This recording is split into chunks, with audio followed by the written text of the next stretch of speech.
Gracias. Saludo nuevamente a las y los diputados,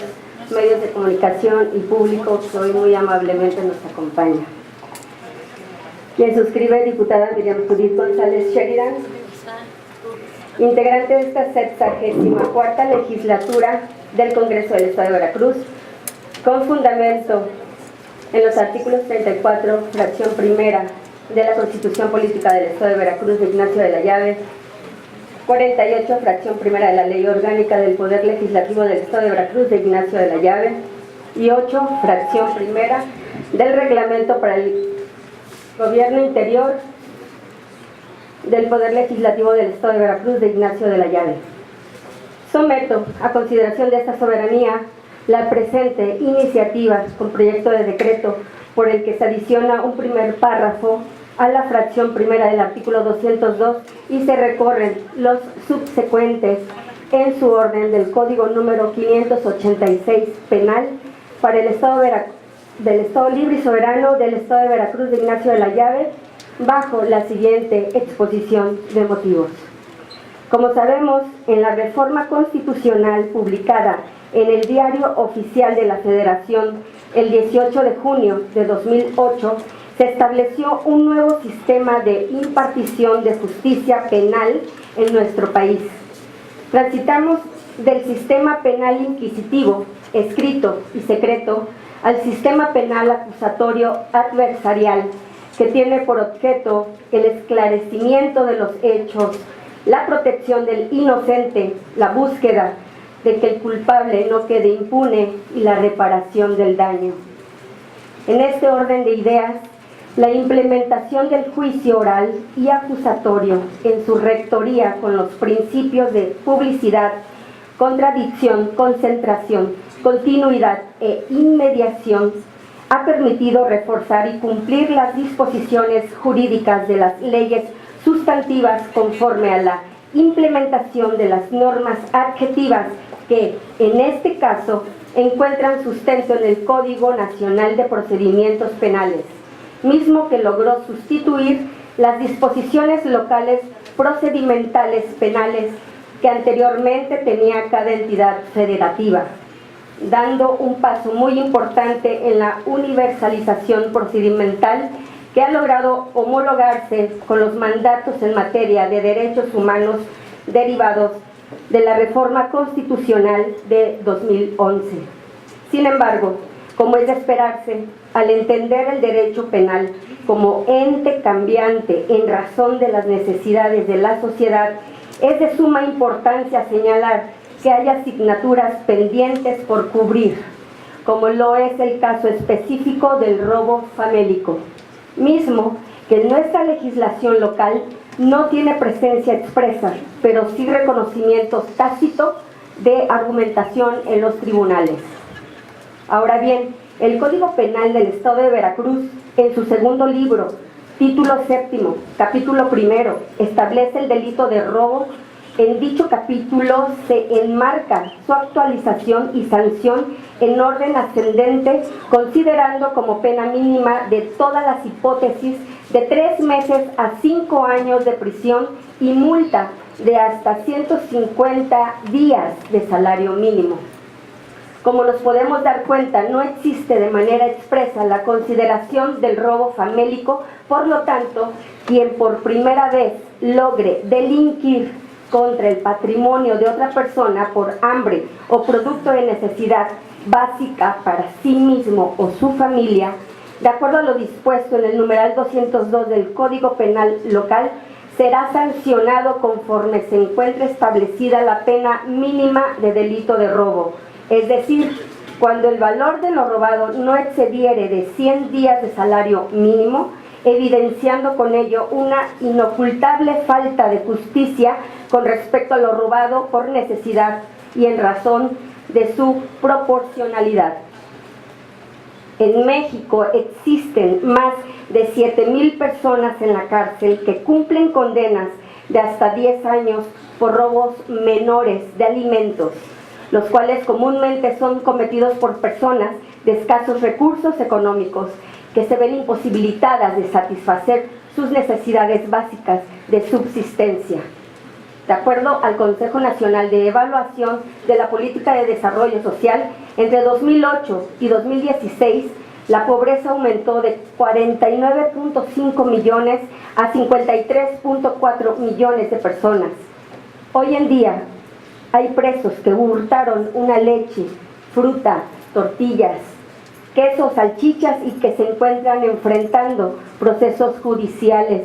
que pueden llegar a mantenerlos en prisión hasta por 10 años.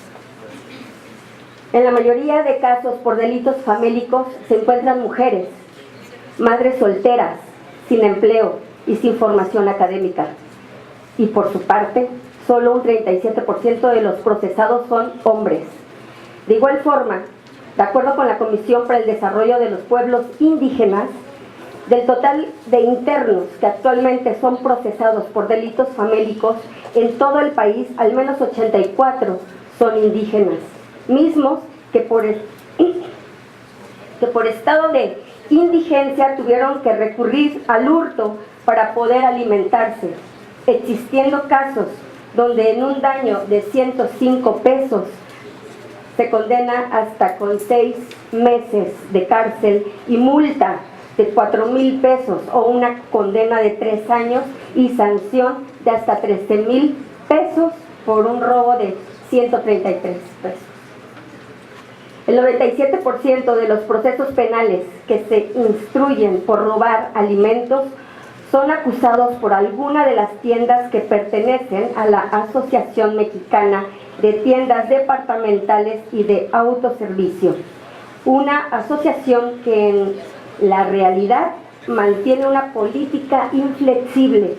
que no permite otorgar el perdón legal contra los que sustraen alimentos de sus instalaciones y se aplican medidas sancionadoras no establecidas en la norma penal, como sucede en el caso de sometimiento forzado a pagar determinado número de veces el producto robado con la promesa de no dar parte a la autoridad judicial, lo cual recae en una evidente ilegalidad.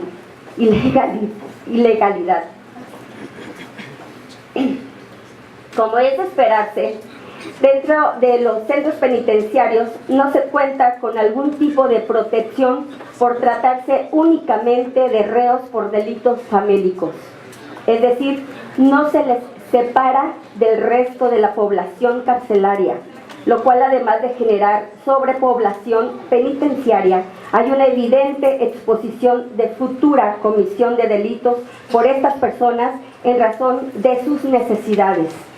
En nuestro país, el estado de Chihuahua es uno de los más avanzados en el sistema penitenciario. En esta entidad federativa, los reos que ingresan por el delito de robo de alimentos son tratados de distinta forma. Se les aleja de la población de alta peligrosidad o que han cometido delitos de mayor impacto social, precisamente para evitar que sean rebasados por los grupos delictivos. Ahora bien, entendiendo que la sanción establecida en el capítulo de robo del Código Penal del Estado de Veracruz de prisión y multa, resultan medidas injustas en razón de la proporcionalidad y no gravedad que implica el robo de famélico, debido a la falta de solvencia económica de quien comete este delito menor en específico, así como el conocimiento que existen distintas modalidades de penas, como es el caso específico del trabajo en favor de la comunidad o de la víctima u ofendido del delito que tiene fundamento en los artículos 45 y 65 del mismo código y en homologación con lo dispuesto en la fracción tercera del artículo 187 del Código Nacional de Procedimientos Penales, que considera la aplicación de acuerdos reparatorios en los casos de delitos patrimoniales cometidos sin violencia sobre las personas. Resulta importante actualizar mediante la adición a nuestro Código Penal local el trabajo en favor de la comunidad como pena a quien cometa el delito de robo de famélico. El trabajo en favor de la comunidad es una modalidad de subsanar una falta o delito menor que haya cometido la persona detenida, Es una figura jurídica que permite dar la opción a quien cometa el delito de no solo verse limitado a una multa que por su naturaleza misma se imposibilita de cubrir y lo obliga a pasar en prisión por tiempos extensos en razón a lo cometido. Con dicha implementación de medida alterna punitiva, se garantizaría en mayor medida el objeto de no dejar impune al culpable y brindarle a su vez una alternativa que no violente sus derechos humanos. Por lo anteriormente expuesto y fundado, someto a consideración de esta soberanía la siguiente iniciativa con proyecto de decreto por el que se adiciona el primer párrafo de la fracción primera del artículo 202 y se recorren los subsecuentes en su orden del Código número 586 penal para el Estado Libre y Soberano del Estado de Veracruz, de Ignacio de la Llave. Diputada Presidenta, es cuanto. Muchas gracias.